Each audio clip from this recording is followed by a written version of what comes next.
Kocharla Mary, నేను కొచ్చర్ల భూషణ్ రావు. మామగారి యొక్క ఆలోచనే కాకుండా నేను కూడా అవును 100% అందరూ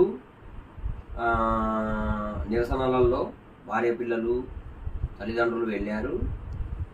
సో నేను కూడా నన్నెందుకు చేస్తారు కాబట్టి నువ్వు వెళ్ళినానా డీజీపీ ఆఫీసులో ఉన్నటువంటి వాళ్ళకి పేపర్ ఇచ్చేసి ఇక నుంచి నాకేం సంబంధం లేదు ఎవరితోని, నా ఉద్యోగం నేను చేసుకుంటా,